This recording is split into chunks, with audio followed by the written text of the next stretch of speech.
Muy buenas noches a todos. Sean bienvenidos a la sesión mensual del Colegio Mexicano de Otología, Neurotología y Cirugía de Base de Cráneo. Nuevamente tenemos una sesión muy interesante, un tema muy especial que consideramos que a los que nos dedicamos a esta área de la medicina es algo muy importante y que siempre nos causa controversias, inquietudes y ganas de poder conocer más. Y ese es el motivo de la invitada que tenemos esta noche y voy a pedir a la doctora Mónica Rodríguez nos haga favor de hacer su presentación. Hola, buenas noches. Me da muchísimo gusto presentar el día de hoy a la doctora Fabiola Serrano Arias. Ella es originaria de Coahuila, hizo medicina general en Coahuila, después hizo un par de años en Pemex, en Ciudad Madero, medicina interna, y luego llega al Instituto Nacional de Neurología aquí en la Ciudad de México para hacer neurología clínica. Posterior a eso, hizo la alta especialidad de la enfermedad vascular en el Instituto de Neurología, la maestría en ciencias por la UNAM, y luego se va a París a hacer neurología vascular y neuroradiología intervencional, y tiene un diploma también interuniversitario de neuroradiología intervencional en Francia. Actualmente cursa el doctorado en ciencias y es miembro de diversas sociedades científicas, del Consejo Mexicano de Neurología, del Consejo de Terapia Endovascular de Neurología. Em, Actualmente funge como subdirectora de formación y actualización y capacitación de recursos humanos en el Instituto Nacional de Neurología y Neurocirugía y ha dado múltiples pláticas, ha publicado también diversos artículos sobre neurología vascular. Y hoy tenemos el gusto de que nos acompañe para hablar un tema que para nosotros es fascinante y es un área donde mezclamos mucho la parte de audiología, neurología vascular y neurotología. Entonces, doctora Serrano, bienvenida y pues aquí estamos para escucharla. Hola, buenas noches. Gracias por la invitación. Voy a compartir la pantalla. Muchas gracias. Entonces, gracias por la invitación. Y bueno, les voy a hablar sobre el papel de la neurología vascular en los pacientes con acúfeno pulsátil. Esta creo que es un tema, al menos para nosotros los neurólogos y los neurólogos vasculares, muy importante porque es algo que realmente no vemos tan comúnmente en nuestra formación como neurólogos y tampoco como neurólogos vasculares. Entonces, olvidamos que muchas de las causas que son tratables son causas vasculares. Entonces, nos vamos a centrar principalmente en el acúfeno pulsátil.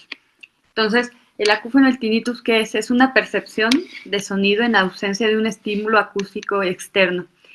Se considera que la mayor parte de estos acúfenos son subjetivos, es decir, que el paciente los puede percibir, pero que nosotros no lo podemos evidenciar.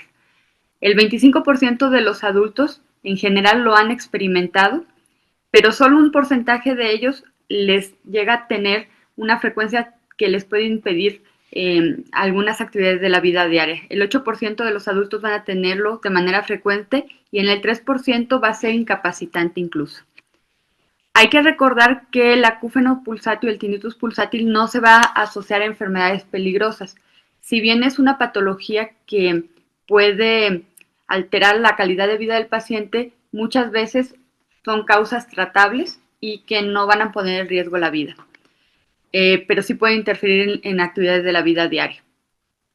Después de hacer todo un abordaje diagnóstico, el 30% de los tinnitus pulsátiles puede ser que no se encuentre una etiología. Entonces, sí es importante en el momento de nosotros abordar al paciente, decirle que se va a hacer el abordaje del protocolo, pero en ocasiones no vamos a encontrar una etiología que pueda ser tratable. El tinnitus podemos dividirlo en dos tipos, el pulsátil y el continuo. Me voy a enfocar en el tinnitus pulsátil porque es el que tiene las etiologías vasculares. Entonces, ¿cómo es el tinnitus pulsátil? El paciente lo va a referir que es una percepción auditiva rítmica, sincrónica con el latido cardíaco. Del todos los tinnitus pulsátil, el 4%, si bien es un porcentaje pequeño, pero un 4% es de causa vascular. Y cuando es de causa vascular, muchas veces se puede tratar, es una causa tratable. Entonces quiere decir que el paciente puede incluso recuperarse 100%. Como les comentaba, El tinnitus puede ser subjetivo, que es en la mayoría de los casos, hasta un 80% de los casos, o objetivo, que cuando nosotros nos podemos dar cuenta de la percepción o percibir el ruido, y generalmente lo vamos a hacer a la auscultación, y está más asociado a algún tipo de fístula arteriovenosa o un fístula dural. Entonces, ¿cómo se va a originar el tinnitus pulsátil? Pues hay que recordar que nosotros tenemos estructuras vasculares que están muy cercanas a las estructuras, a la estructura auditiva, a toda la estructura que puede transmitir el sonido. Entonces, la transmisión se va a dar por la cóclea, por el hueso y las estructuras vasculares. Entonces, tenemos arterias y venas que van a pasar muy cerca de estas estructuras. Hay varias causas que pueden originar los tinnitus pulsátiles. Esta es una revisión que hicimos con mis pasantes. Entonces, podemos ver desde estenosis importantes que sea de la carótida interna, sobre todo cuando estas estenosis son altas, que puede ser secundaria aterosclerosis.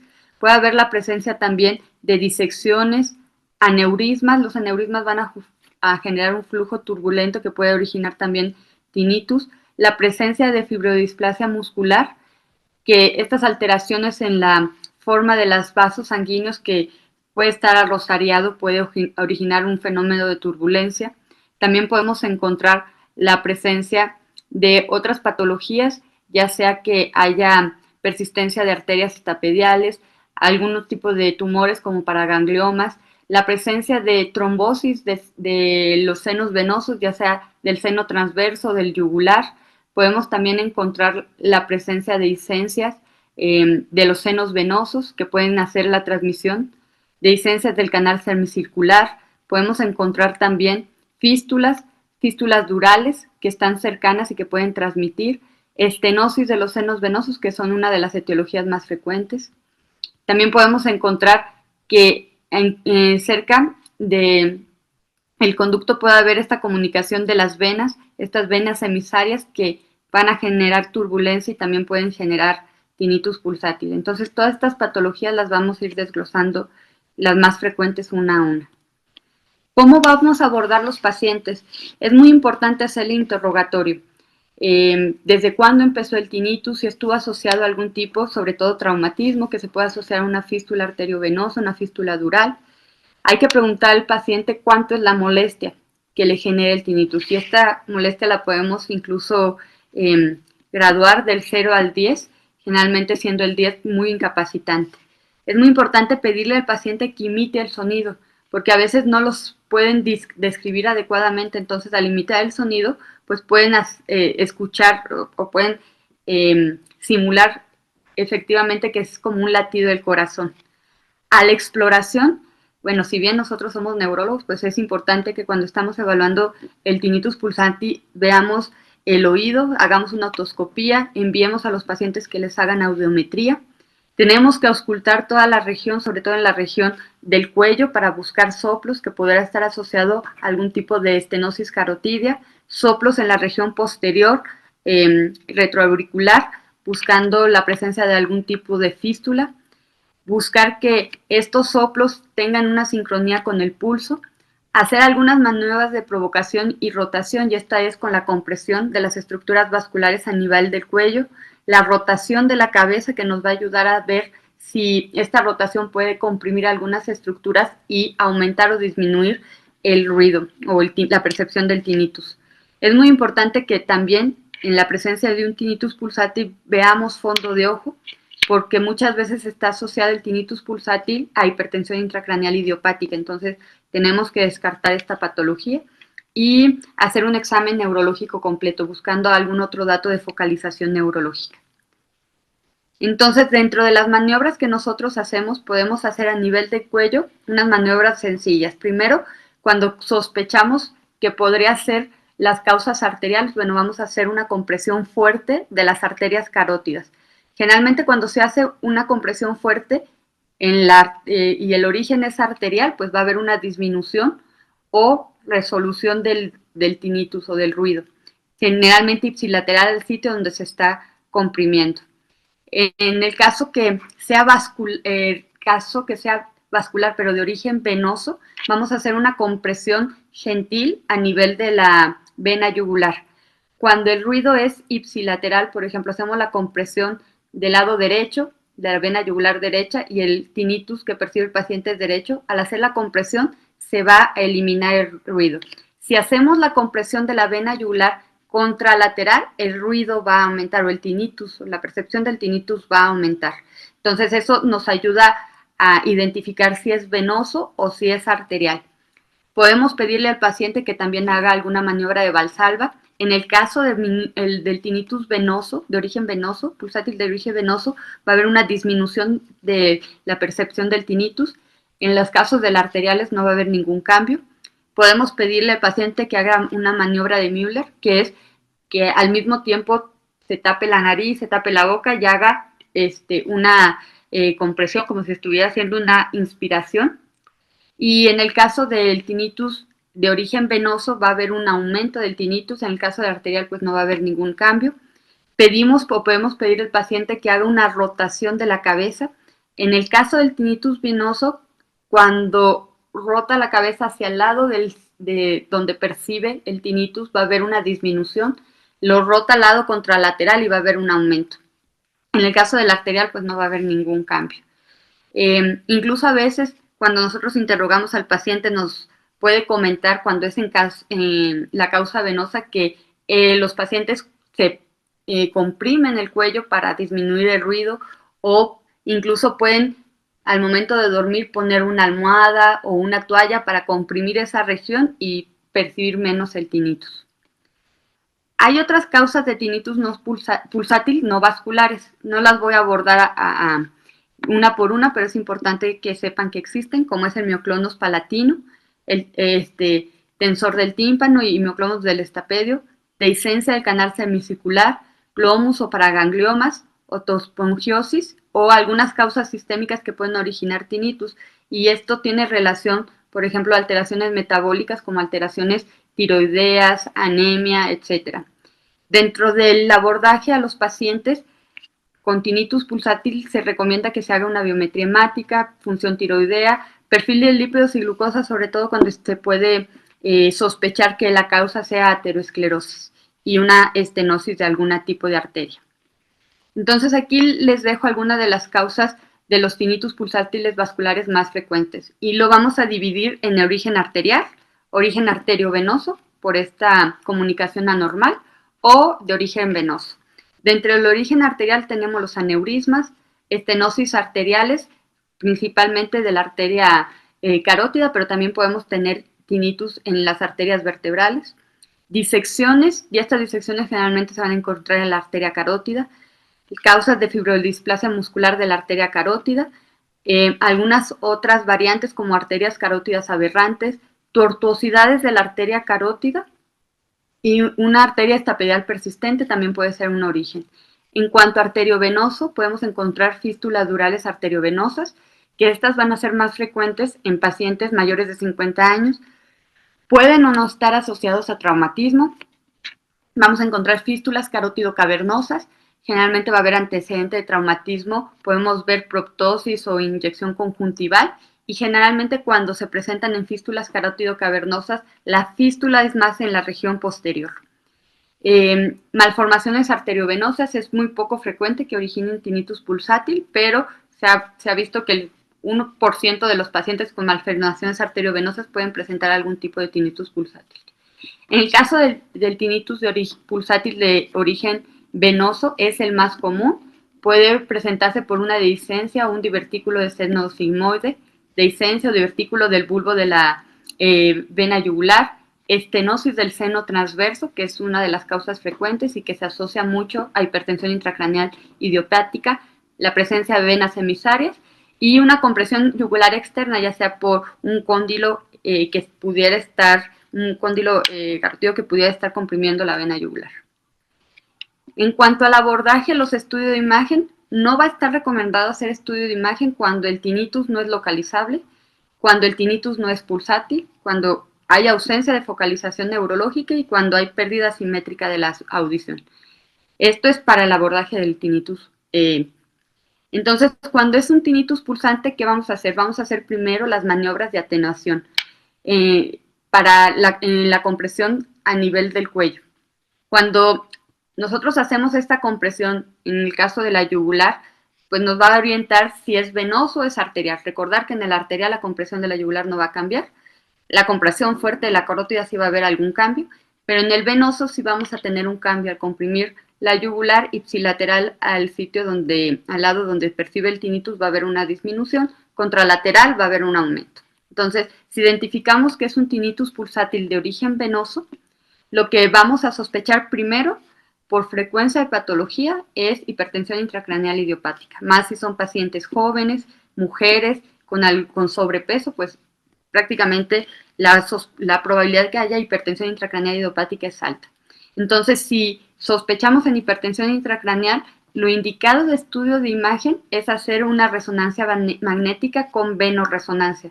Así vamos a poder descartar anomalías estructurales intracraneales, pero también vamos a poder ver en el 3D TOF de la resonancia magnética si hay presencia de fístulas, y en la venoresonancia podemos ver adecuadamente los senos transversos, los senos sigmoideos y las yugulares, en búsqueda de que haya una estenosis del seno transverso, ya sea intrínseca o extrínseca.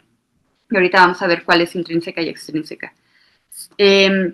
Si no sospechamos que haya presencia de hipertensión intracraneal, o ya hicimos la venoresonancia, la resonancia y está normal, el segundo paso a seguir es buscar estructuras arteriales u otras estructuras en el hueso. Entonces vamos a pedir una angiotomografía de cabeza y de cuello. En el caso que sospechemos que el origen sea arterial, desde el principio pues vamos a sospechar una patología principalmente de la arteria carótida, y generalmente van a ser pacientes mayores de 60 años con otras comorbilidades como hipertensión, diabetes, dislipidemia. Entonces, si no logramos escuchar un soplo que nos pudiera orientar a una estenosis carotidia, pues vamos a pedir un estudio de imagen buscando si hay algún tipo de estenosis, ya sea más alta, etcétera. Entonces podemos pedir un ultrasonido Doppler. Si tenemos duda de la calidad del ultrasonido, etcétera, pues vamos a pedir la angiotomografía de cabeza y cuello. Y esto nos va a ayudar a descartar muchas patologías arteriales.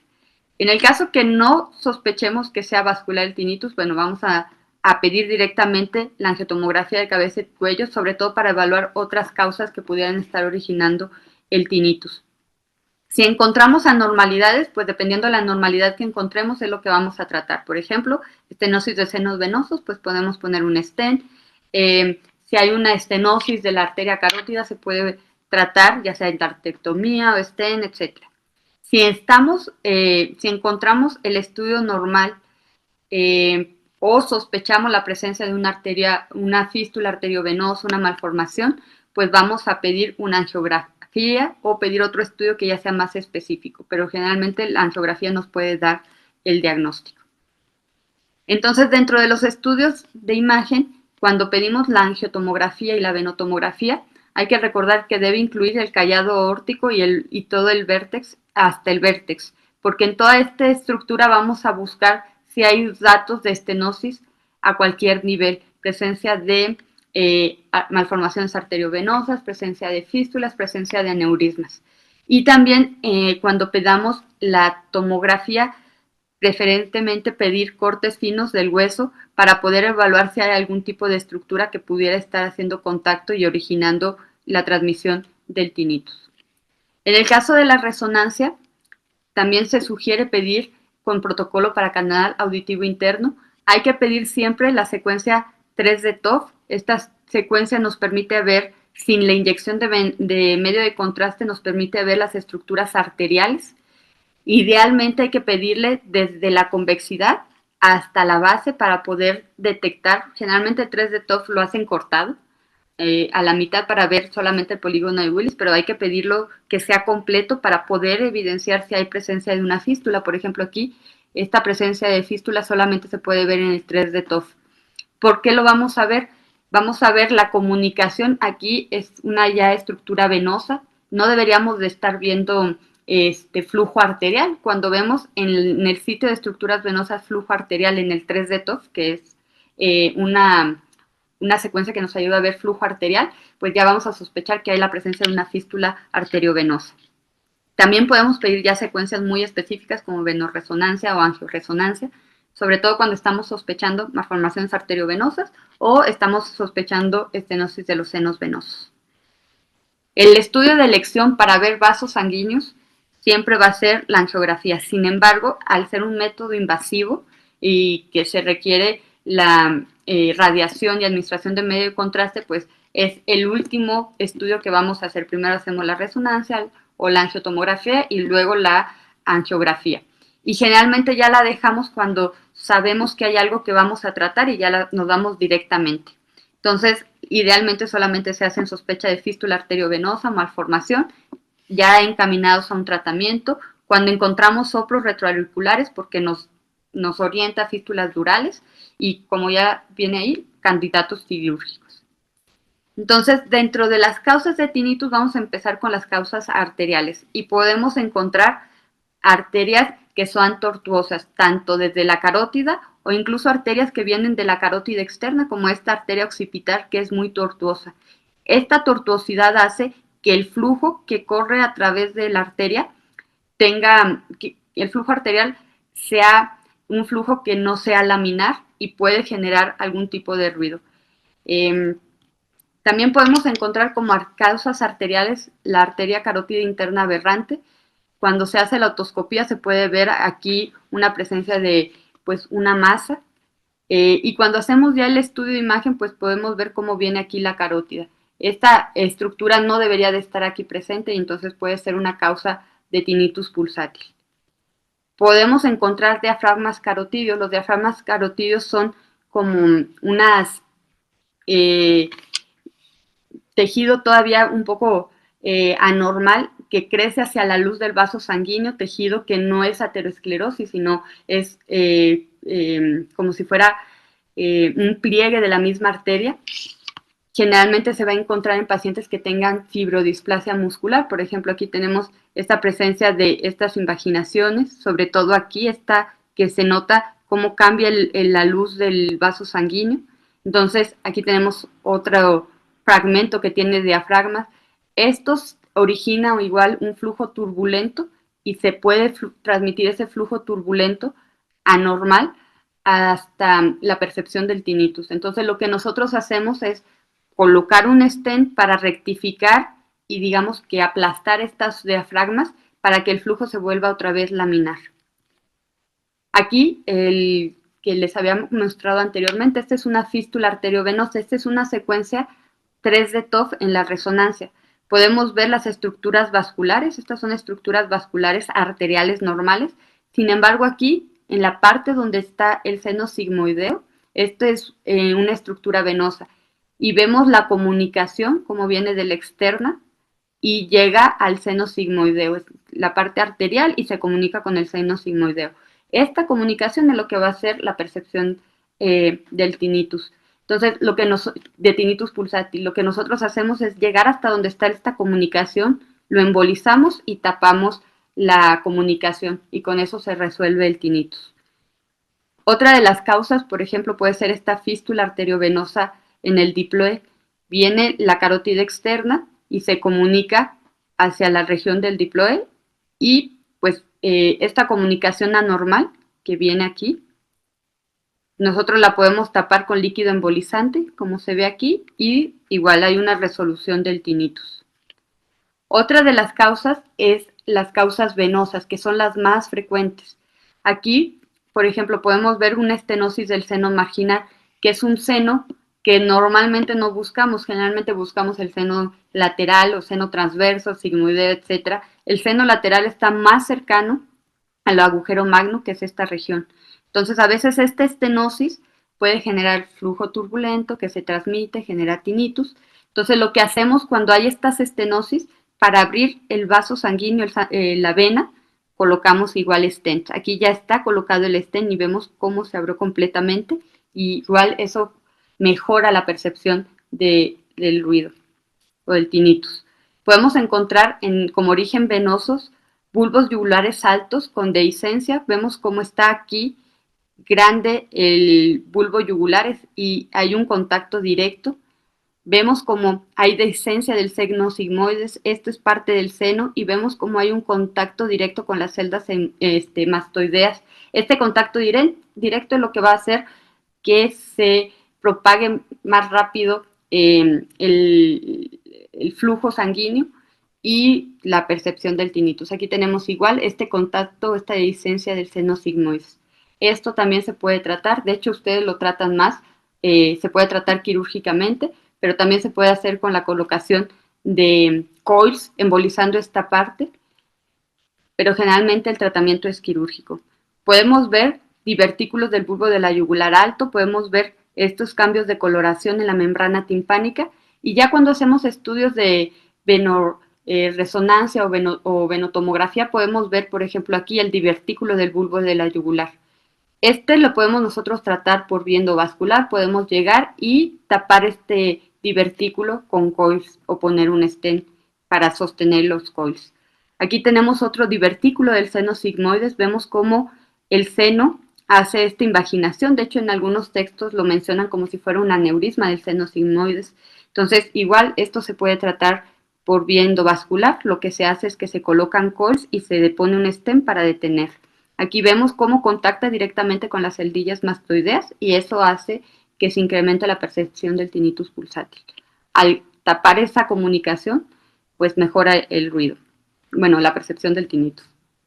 Aquí también podemos encontrar venas emisarias, por ejemplo, que están en la mastoides, que son estas pequeñas venas que de manera normal nosotros la tenemos, se comunican entre los senos laterales hacia las venas occipitales, etcétera, y esto ayuda a regular el flujo sanguíneo, el flujo venoso. A la presencia de estas venas emisarias, muchas veces igual puede originar la percepción de tinnitus. Lo que hacemos es localizamos la vena como tal y la embolizamos, tapamos esa vena y con eso nos ayuda a eliminar la percepción del tinnitus. Aquí hay otras venas que se han eliminado y con eso mejora la percepción del paciente. O sea, o ya no percibe el tinnitus. Esto son la presencia de estenosis del seno lateral. En el caso del seno lateral tenemos dos tipos de estenosis, la estenosis intrínseca y la estenosis extrínseca. La estenosis intrínseca está relacionada a la presencia de granulaciones dentro del seno.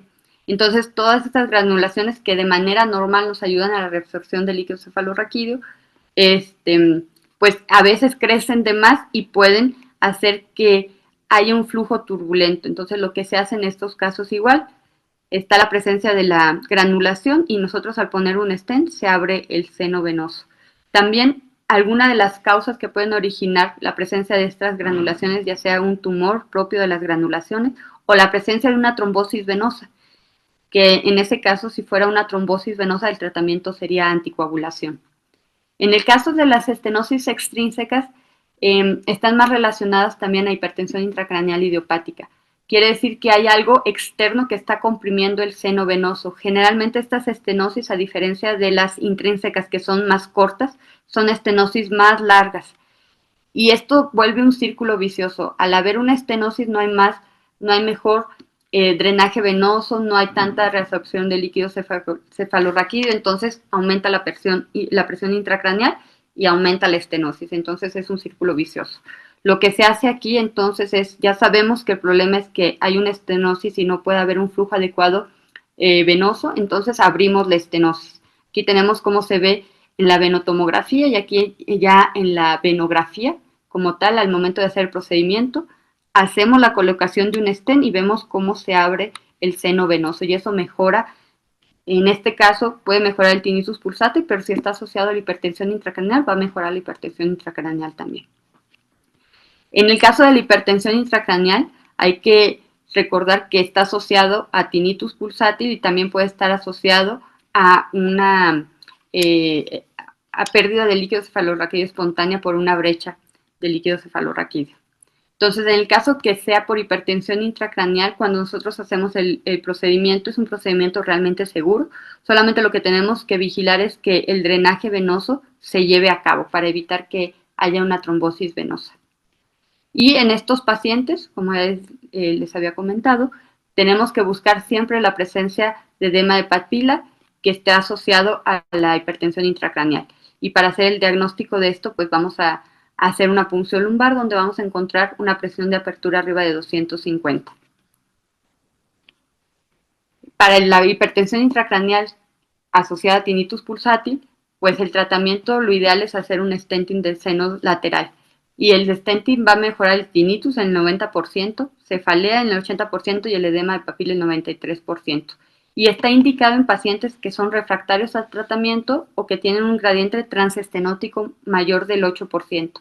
El gradiente transestenótico es la diferencia, me voy a ir un poquito, entre las mediciones, por ejemplo, aquí antes y después de la zona de estenosis. Si aquí, por ejemplo, mide 28 y acá mide 20, digamos que sí hay un gradiente transestenótico de 8% y este es una indicación para poner un stent.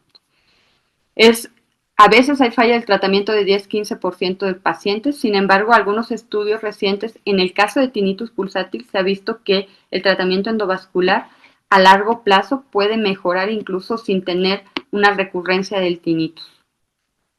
Este es un caso, de hecho, una paciente que amablemente me mandó la doctora Mónica, una mujer de 50 años que tuvo pérdida de la audición del oído izquierdo desde hace 20 años y desde hace 15 años comenzó con un tinnitus pulsátil del oído derecho, que es el oído que pues ella utilizaba para su entorno, ¿no? Entonces esta percepción del tinnitus había sido incapacitante, molesto, que interfería con las actividades de la vida diaria. Ella se dio cuenta que mejoraba el tinnitus al presionar su cuello de manera ipsilateral. Incluso ella mencionaba eso, que se ponía al dormir una toalla para poder dormir mejor y conciliar el sueño. A la exploración neurológica estaba normal. Entonces, en los estudios de imagen que tenía, podemos ver que tiene este seno, este divertículo, que era el origen del tinnitus. Entonces, ya cuando hicimos la venografía, vemos cómo se logra ver este divertículo o este aneurisma venoso. Lo que hicimos fue la colocación de coils, que se logran ver aquí. Un poquito más grande. Aquí pusimos coils y los detuvimos con un stent. El stent lo pusimos en el seno lateral, seno sigmoideo, y este es el resultado final. Ya no se logra ver este divertículo como se veía en el estudio inicial. Entonces la paciente, pues prácticamente al despertar, es un tratamiento que se hace en sala de hemodinamia. La paciente ingresa un día previo al procedimiento y si todo sale sin complicaciones, egresa al día siguiente. Entonces, inmediatamente al despertar la paciente, pues justamente ya no tenía la percepción del tinnitus pulsátil. Entonces, como conclusión, el tinnitus pulsátil tiene múltiples etiologías. Hay que recordar que dentro de esas múltiples etiologías hay causas vasculares y generalmente las causas vasculares son tratables. Entonces eso nos va a dar la oportunidad de dar un tratamiento que va a mejorar la calidad de vida del paciente. También hay que recordar que el tinnitus pulsátil muchas veces está asociado a hipertensión intracraneal. Entonces, si ustedes tienen pacientes con tinnitus pulsátil y que al hacer las maniobras identifican que es venoso, hay que también buscar hipertensión intracraneal, porque el tinnitus solamente va a ser una de las manifestaciones de la hipertensión intracraneal, puede tener otras consecuencias como pérdida visual, entonces es muy importante tratarlo a tiempo. Y este es un procedimiento que cambia la calidad de vida de los pacientes completamente. Son pacientes que si bien nosotros los vemos y pareciera que no tienen ninguna enfermedad, pues la percepción del tinnitus pulsátil puede ser incapacitante. Entonces, son pacientes que merecen tratamiento y que al tratarlos, pues se cambia completamente su vida. Y eso sería todo. No sé si alguien tiene alguna duda. Les dejo ahorita este QR sobre un podcast que tenemos en el Instituto de Neurología, si alguno de ustedes está interesado en escucharlo. Muchas gracias.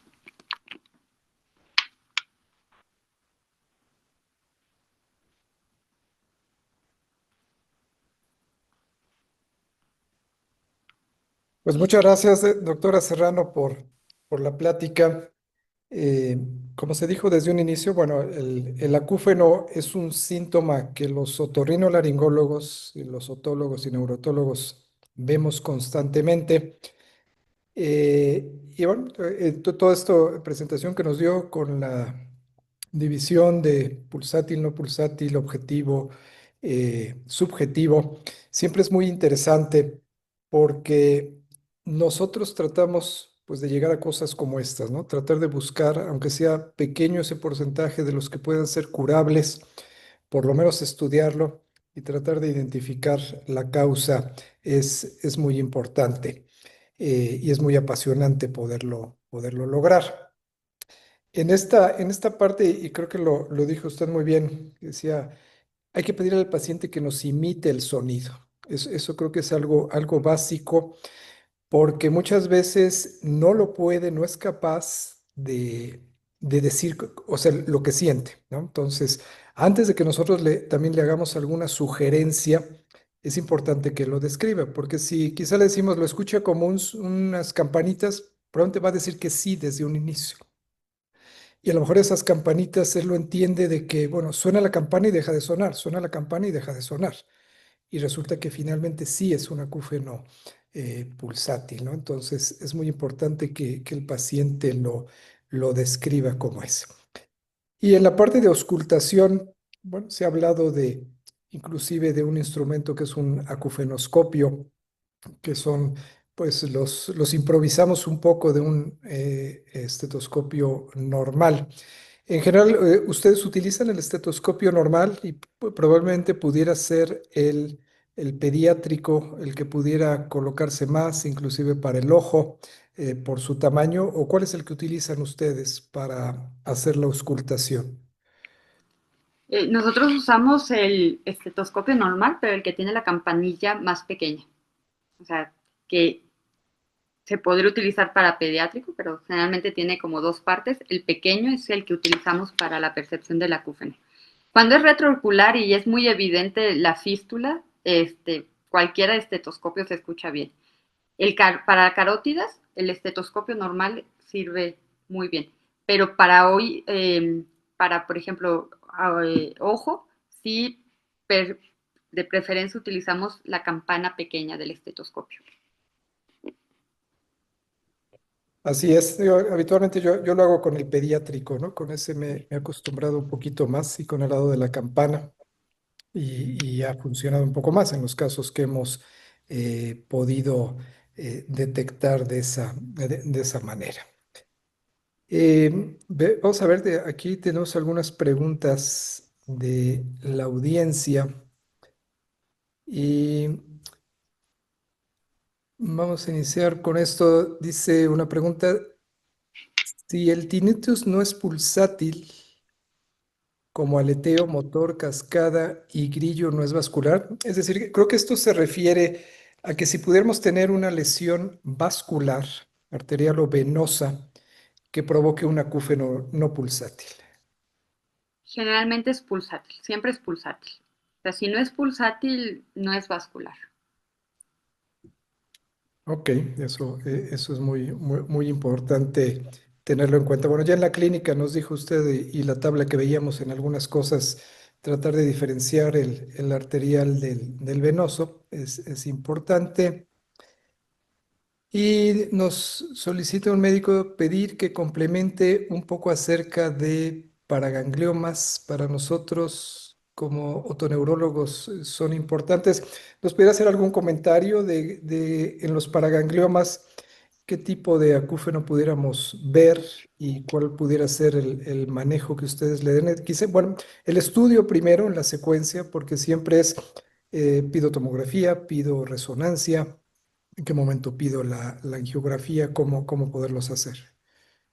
Sí, el paraganglioma es un tinnitus pulsátil. La desventaja es que, bueno, la desventaja para mí es que no está accesible para tratamiento endovascular. Generalmente el tratamiento es por radioneurocirugía.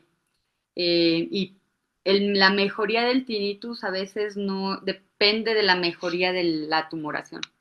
Entonces, el estudio lo ideal es hacer una angiotomografía específica para ver el paraganglioma y también lo podemos ver inicialmente a la exploración, a la auscultación.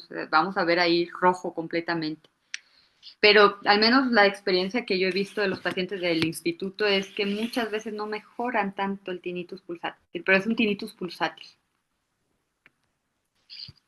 Eso es algo también interesante, sí, particularmente en los paragangliomas, que pudiera quedar como un fantasma la percepción del sonido, ¿no? Eso lo tenemos que platicar con los pacientes, porque a veces, aun cuando se retira, efectivamente queda esta sensación y el paciente inclusive pudiera pensar que no se le dio el tratamiento adecuado. Eh, si gustan continuar con las preguntas, Moni. Muchas gracias, la verdad la plática muy buena, muy clara y muy informativa. Creo que me gustaría pedirte que si puedes platicarnos un poquito más de hipertensión intracraneal idiopática. Son pacientes que a nosotros como neurotólogos nos llegan muchísimo a la consulta y sus síntomas a veces no son tan claros porque nos pueden llegar por un mareo, una inestabilidad, una marcha diferente. A veces tienen acúfeno, a veces no tienen acúfeno y siento que, o sea, que sí los hemos visto, a veces hacemos el diagnóstico y los logramos canalizar, pero a veces son estos síntomas que son algo inespecíficos y pues me gustaría escuchar un poquito más de tu experiencia sobre este tema. Sí, los síntomas de la hipertensión intracraneal idiopática son muy variables, como dices. Pueden tener cefalea, la mayor parte tienen cefalea, pero es esta cefalea que aumenta con maniobras de Valsalva, que mejora con ciertos cambios de posición. De hecho, el paciente dice que al estar de pie puede mejorar un poquito más la cefalea. Son pacientes que pueden presentar estos episodios de que se les nubla la vista de repente. Ya cuando la hipertensión intracraneal es muy crónica, pues ya hay una disminución de primero de los campos visuales y de la agudeza visual. Eh, Son pacientes que también pueden tener diplopia, diplopia que puede ser fluctuante, y esto va a ver con los cambios de las maniobras de Valsalva, y a veces el que sea fluctuante, muchos de estos síntomas de que de repente no veo, de repente veo doble, pues cuando llegan con el médico y que en ese momento lo exploramos y no son objetivos, decimos, no le creemos tanto al paciente, presentan tinnitus y es un tinnitus pulsátil, eh, que puede variar. A veces el tinnitus no es tan incapacitante. El paciente dice que lo percibe, a veces fluctúa la presencia del tinnitus, no es constante. Ya en casos de hipertensión intracraneal muy severos, pues puede presentar tinnitus. Algunos pacientes, y esto es casi nuevo para mí porque la presencia de disminución de la agudeza auditiva también se ha visto en pacientes con hipertensión intracraneal. Justamente acabamos de ver un paciente en el instituto que se trató, se le puso un stent porque hipertensión, un paciente que no hubiéramos pensado que tenía hipertensión intracraneal, 19 años, hombre, delgado, y llegó ya con pérdida visual y llegó con disminución de la agudeza visual. O sea, el paciente decía, es que ya no veo, pero ya no estoy escuchando bien. Entonces, la hipertensión puede haber una compresión del nervio y eso puede originar hipoacusia. Entonces también es un síntoma muy poco frecuente, pero sí puede pasar en la hipertensión intracraneal. Entonces son algunos de los datos clínicos que pueden tener. Yo creo que la sospecha es ver fondo de ojo, incluso puede haber cambios de fondo de ojo ya en pacientes con hipertensión intracraneal sin que tenga tantos síntomas. Y si hay sospecha, o sea, que mejore el tinnitus con la compresión, es venoso hasta no demostrar lo contrario, compresión yugular, es venoso hasta no demostrar lo contrario, y entonces pedir una resonancia. En la resonancia vamos a encontrar datos indirectos de hipertensión intracraneal, como es esta tortuosidad del nervio óptico, que en la parte posterior, ya no les puse la imagen, pero en la parte posterior del globo ocular esté aplanado. Podemos encontrar una silla turca vacía, que la convexidad esté como más aplanadito los surcos. Todo eso nos pueden dar datos de hipertensión intracraneal. Entonces, si ya tenemos eso, un tinnitus pulsátil, en las maniobras compresión y datos o cambios en la resonancia, pues mandarlo a punción lumbar. Con eso ya es el diagnóstico. Creo que en algún momento valdría la pena retomar el tema de una plática sobre hipertensión intracraneal, porque hay varios artículos que hablan sobre el beneficio y el apoyo diagnóstico de emisiones fotoacústicas en pacientes con hipertensión intracraneal benigna cuando están de pie, cuando están acostados y puede ser un apoyo que correlaciona con la presión. Ah, Preguntan aquí en el chat si los stents que usan tienen medicamento, si nos podías platicar un poquito de esto. no, los stents que nosotros utilizamos para neuro no son medicados, hasta ahorita no hay stents medicados. De hecho, en el caso que ponemos los stents para los senos venosos es el mismo stent que ponemos para la carótida.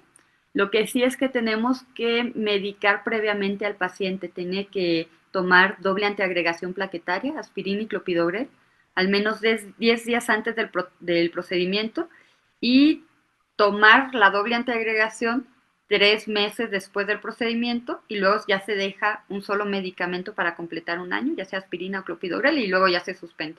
Y esto es para darle tiempo a que haya una repitelización dentro del stent y evitar que se formen trombos y que se ocluya el stent. Entonces, pero fuera de eso, no es medicado el stent, sino es un stent que nosotros damos medicamento para evitar que se trombose. Perfecto. ¿Nos podrías hablar un poquito más sobre senos dominantes? También nos piden aquí en las preguntas. Sí, nosotros generalmente tenemos el sistema venoso, derecho e izquierdo, senos transverso derecho, izquierdo, sigmoideo y yugular, y normalmente tenemos un sistema dominante. La mayor parte de las personas tiene uno, ya sea el derecho y el izquierdo. Y eso podría ser normal, o sea, es normal si no hay una patología. Pero llega el momento en que puede ser que el seno o el seno dominante, por donde se drena la mayor parte del flujo venoso, empieza a haber una estenosis o intrínseca o extrínseca, y eso va a hacer que si el otro sistema no es tan eficiente y el que era eficiente ya no está drenando adecuadamente, pues puede ocasionar la hipertensión intracraneal. Y ese es en el momento en que se trata. Y el tratamiento se va a dar en el sistema dominante. El no dominante no nos metemos. ¿Por qué? Porque ese ya generalmente son venas más pequeñas que si nosotros las tratamos de abrir, pues se pueden romper. Entonces nos vamos hacia el seno o al seno dominante o el sistema dominante. La mayor parte todos tienen generalmente el derecho, el sistema derecho es el más dominante y el izquierdo. Okay. Y pues, perdón, Moni. No, no, no Disculpa. vas. Pues buenas noches, muchísimas gracias por la plática, la verdad me encantó y sobre todo porque a veces aquí nos escuchan muchos residentes y a veces cuando estoy con un paciente con acúfeno pulsátil, que obviamente tenemos, como dice el doctor García Lara también y usted también, decir que escucha y porque a veces nos damos unas sorpresas. Me ha tocado 2 veces alucinaciones auditivas que realmente decían que era zumbido y acúfeno. Y la otra es preguntar si es sincrónico con el corazón, si cuando camina más rápido, no sé, también esa experiencia ahorita me dice usted que tiene, pero sobre todo encontrar la prueba de imagen o el estudio de imagen esencial para ese paciente. Yo creo que ese es el reto, ¿no? Llega el paciente, me dice que tiene el acúfeno que realmente es pulsátil, me dice cómo es, me dice que es sincrónico con el corazón. Veo la otoscopía para ver si veo algo. Nosotros como neurotólogos pues tenemos que ver qué encontramos a nivel transtimpánico y demás. Nos vamos a la cuestión anatómica del hueso temporal. Y como usted dice, pues hacer toda esa exploración de auscultación obviamente debe ser algo que tenemos que hacer nosotros más, que a veces no lo obviamos.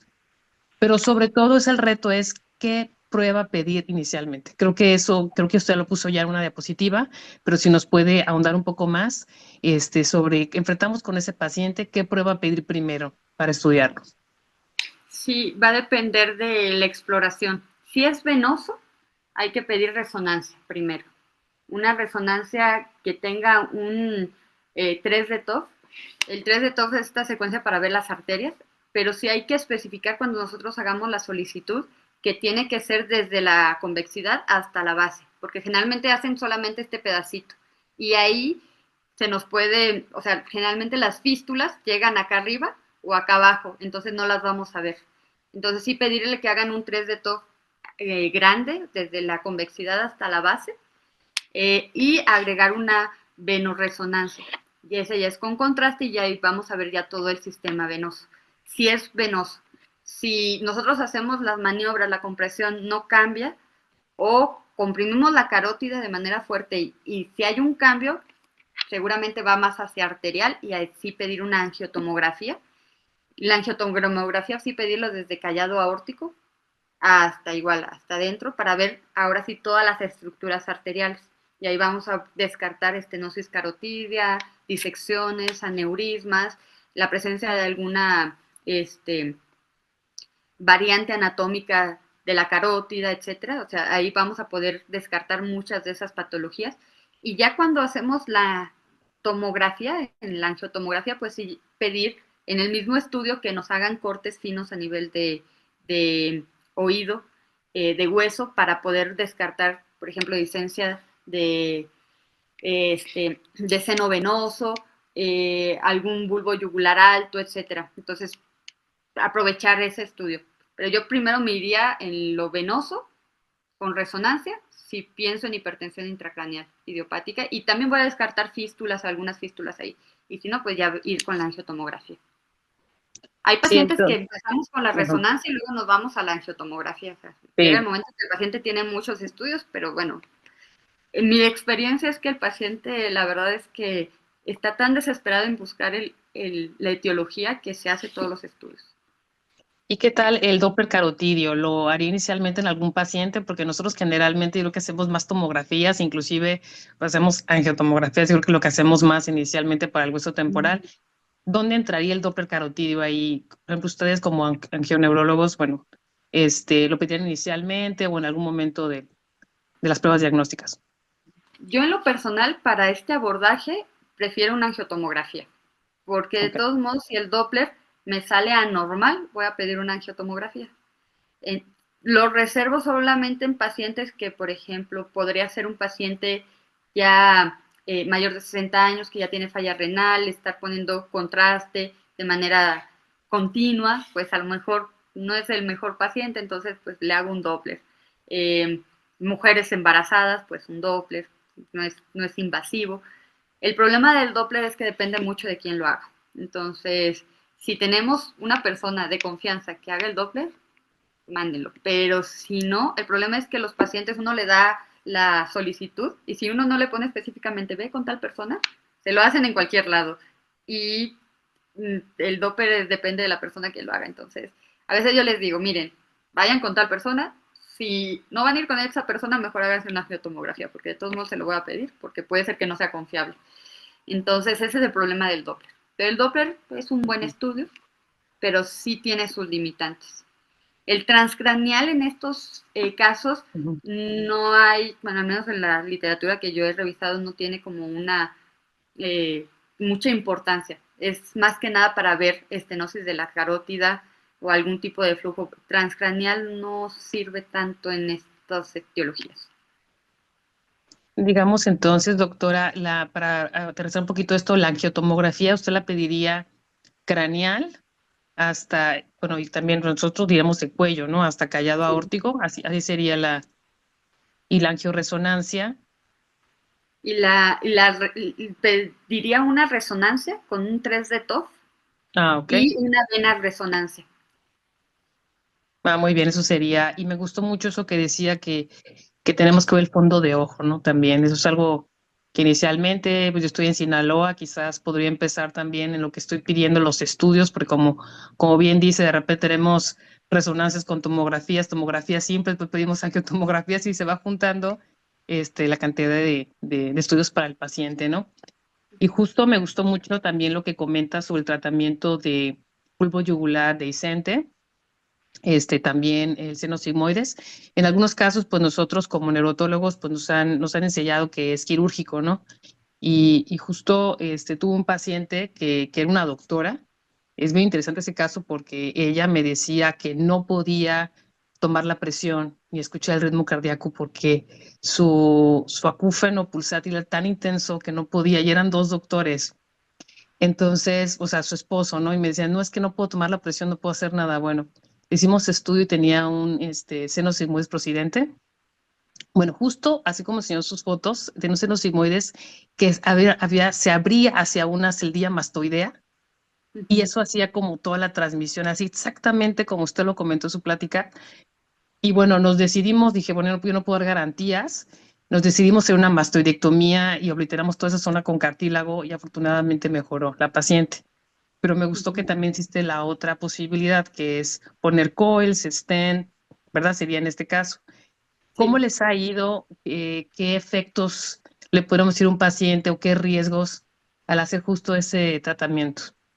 Del seno Sí, sigmoide, vamos a pensar. Ujú. sí, las complicaciones que puede haber del tratamiento endovascular puede ser desde el sitio de punción, que haya un hematoma, porque a pesar de que vamos a tratar la vena, siempre hacemos un abordaje arterial para poder ver, hacer toda la angiografía, o sea, tenemos que hacer la fase arterial y esperar que se llene la fase venosa. Entonces, en el sitio de punción puede haber un hematoma. Últimamente lo que estamos haciendo es hacer las punciones radiales para evitar esos hematomas grandes que se hacían en la ingle. Hematoma en el sitio de punción, generalmente hacemos un abordaje aquí yugular y para llegar directo. Y del procedimiento ya intracraneal, las complicaciones más frecuentes descritas es cefalea después de la colocación del stent. Y esto generalmente se presenta cuando, como el stent abre la vena, pues elonga la dura y eso ocasiona dolor. Pero es un dolor por un periodo, puede durar hasta una semana y ya después mejora. Y la otra complicación es tapar justamente venas que drenan al seno venoso. Entonces, la ventaja de los stents que colocamos es que los vamos abriendo y vamos verificando si hay un buen drenaje venoso. Si no hay un buen drenaje venoso, pues recapturamos el stent y no lo ponemos. Entonces, incluso esta parte de platicar con el paciente, decirle, este es el tratamiento, pero puede pasar esto, entonces si va a haber más complicaciones que beneficios, pues entonces no ponemos el stent, pero es muy raro que pase esta parte de ocluir una vena que llega a drenar el seno venoso. Y la última complicación ya depende mucho del paciente, que es la trombosis del stent. Es decir, que el paciente no se tome el medicamento y se tape el stent por un coágulo, se forme un coágulo y haga una trombosis intra-stent. Y pues con las complicaciones que puede tener desde infartos venosos, hemorragia. Entonces también es platicar mucho con el paciente, decirle el tratamiento, una parte depende del equipo médico, pero el posterior, el tratamiento, el tomarse el medicamento depende de usted. Y si prácticamente yo le digo, si no se va a tomar el medicamento, dígamelo de una vez porque mejor no le pongo nada, porque es más complicación que puede presentar. Pero generalmente estas complicaciones son muy poco frecuentes. Es un tratamiento que les va bien a los pacientes. Y de hecho, la doctora, justamente cuando platicábamos de ponernos de acuerdo de la plática, me compartió un artículo donde venía como el pronóstico a largo tiempo, más o menos 80 meses de seguimiento de pacientes después que le pusieron stent de seno venoso por tinnitus pulsátil y prácticamente todos los pacientes se resolvió, no hubo recurrencia del tinnitus y sin complicaciones importantes. Entonces, más que cefalea, que se resolvió. Entonces, creo que es un procedimiento seguro. Sin embargo, no es accesible en todos lados. Esa es una de las desventajas. O sea, se necesita sala de hemodinamia y un endovascular que esté acostumbrado a hacer seno venoso. Sí, gracias. Preguntan en el chat la relación de la AICA en el poro acústico interno y el acúfeno.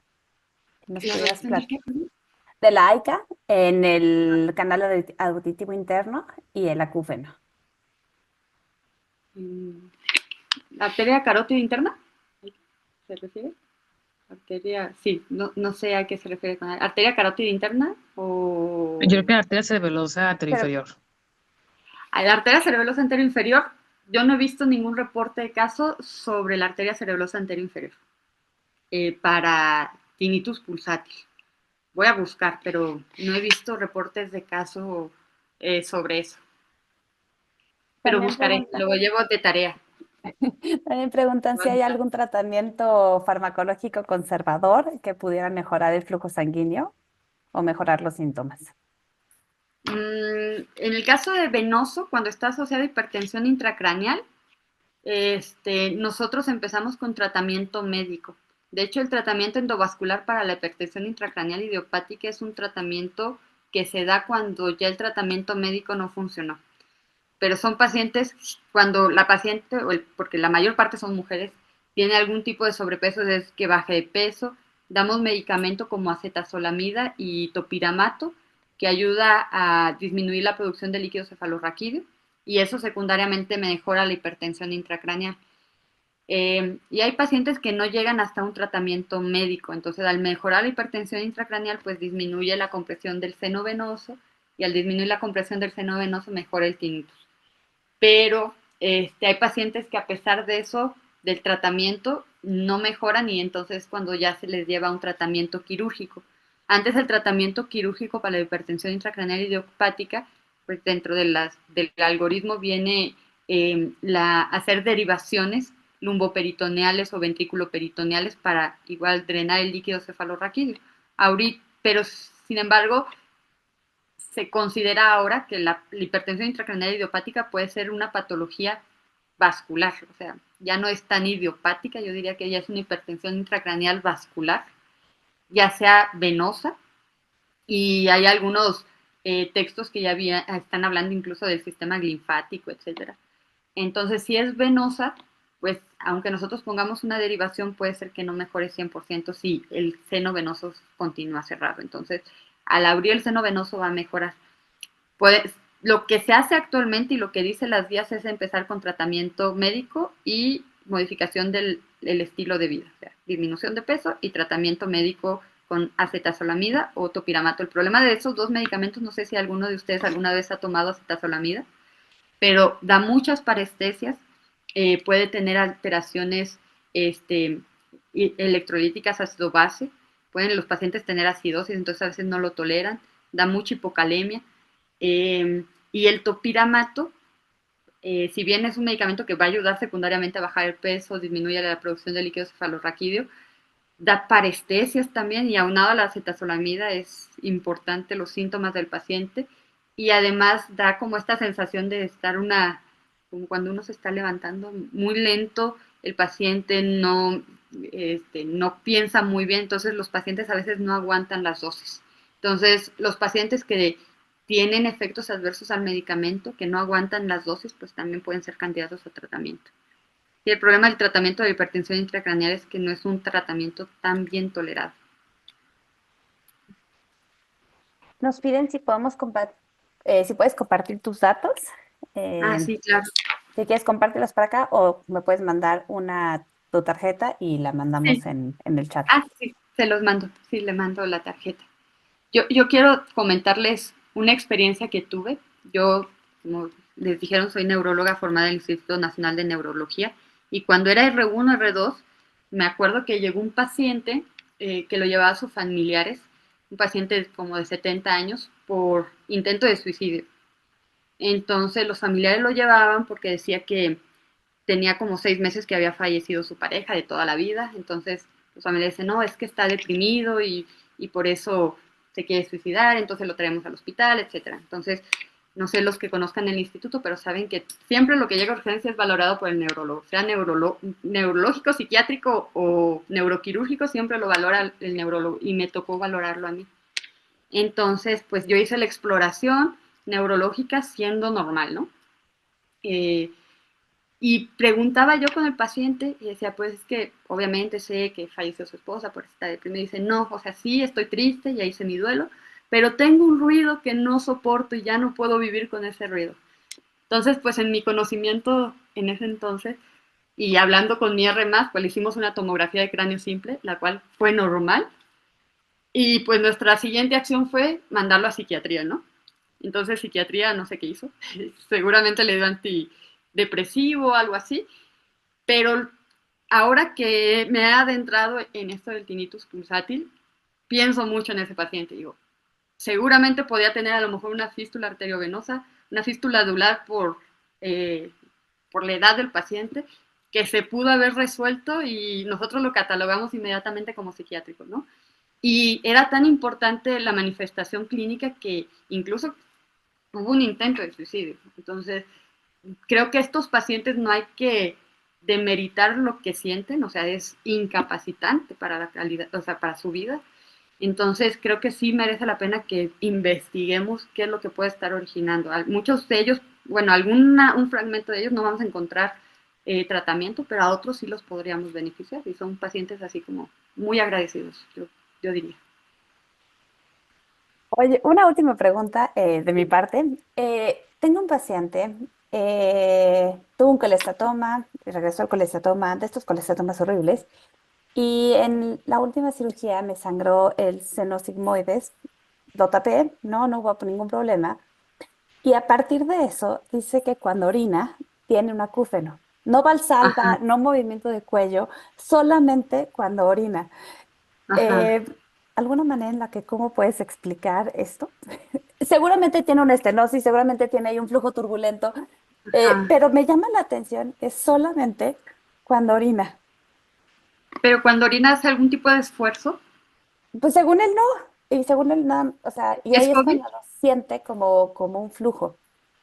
Ajá, Eh, pues, y me queda claro que es un flujo turbulento, ¿no? Porque, o ajá, sea, fue después sí, de la cirugía. pues no No lo sé, logro explicar. tendría un poco relación tal vez, no, pues no sé, eh, arterial no es, probablemente. O sea, de hecho, una de las preguntas venía la relación de la hipertensión arterial y la presencia de tinnitus, si puede haber alteraciones o la percepción de tinnitus cuando hay estos picos de hipertensión arterial, entonces también dentro del abordaje de la presión arterial del paciente y sobre todo cuando hay asociado a estenosis carotidia. Pero en este caso, pues tratando, o sea, si no hace maniobra de Valsalva, sería raro que tuviera la presencia del tinnitus y tendría que haber una estenosis importante del seno venoso, que Ok. si bien se reparó, o sea, no creo que se haya quedado estenótico. Bueno, no sé. Sí. Eh, No, fue muy superficial, pero bueno, para Ajá, la próxima. sí, Seguiré preguntándole más datos a ver cómo evoluciona, sí, porque estuvo, voy a ver, o sea, tratar de ver si hace algún tipo de esfuerzo, si hace valsalva, pero si con otras maniobras, a lo mejor valdría la pena preguntarle al paciente igual que se eh, comprima, si mejora o no, ok. pero no es continuo, No, es, nada más cuando orina de pie. qué raro. Y, Sí, o sea, es en el oído operado, fue después del sangrado. ajá. Perfecto, pues Sí, muchísimas gracias.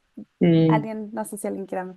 Yo creo que dice bien varias cosas también. Lo de la hipertensión arterial es algo que a veces lo obviamos y es algo que, por lo menos nosotros como neurotólogos, yo digo, cuando hay tiempo, o sea, siempre hay que tomar la presión, ¿no? Y si no, que tu enfermera tome la presión. Porque muchas veces pacientes llegan con zumbidos en el consultorio y tiene, no sé, 160, 100, una cosa así. Dices tú, es algo tan sencillo, lo mandas al cardiólogo y se corrige. También otras cosas que yo he visto que quizá no está muy, no sé si aquí también en el panel hayan tenido esa experiencia, pacientes con otitis medias con derrame, otitis medias agudas también empiezan a desarrollar, bueno, ellos lo catalogan como pulsátil, pero realmente es una ocupación de oído medio. En algunos casos me ha pasado, ¿no? Y pues es estar viendo, ¿no? Hacer la otoscopía, hacer la presión, mandar a hacer fondo de ojo, empezar como dice, pues checar si es arterial, venoso, pero hay cosas también sencillas, como usted dice, también las pruebas de función tiroidea o bien las pruebas también de sangre que a veces también tenemos que pedir que no esté anémico, que no esté hipertiroideo y son cosas que obviamos y la verdad es que acúfeno pulsátil, yo me acuerdo cuando fue al instituto, es todo un mundo el que se te abre, ¿no? Con acúfeno pulsátil y recuerdo que el doctor Vega, que es ahorita el jefe de neurotología, que fue mi maestro también, él decía acúfeno pulsátil y siempre decía un nombre y quizá ustedes como neurólogos no sé si lo hubieran escuchado tanto, decía Arístides Sismanis. Y eso me llevó a que cada vez que voy a la Academia Americana me meto a ver a Aristides Sismanis en su presentación número 200 de acúfeno pulsátil, porque hay muchas causas que también están en el oído medio, pues. Entonces, como decías, arteria estatal persistente, paraganglioma, inclusive yo diría, pues tienes que hacer, yo como que hago es, tengo acúfeno pulsátil, le pregunto cómo es, tengo que ver la otoscopía. Una otoscopía normal es cuando dices, ok, ¿cuál estudio pido? Y es cuando comentas, ¿no? Hay que diferenciarlo, pero sí, definitivamente a veces hasta lo más sencillo quizá tiene la respuesta. Presión arterial, fondo de ojo y pruebas de laboratorio. Pues muchísimas gracias.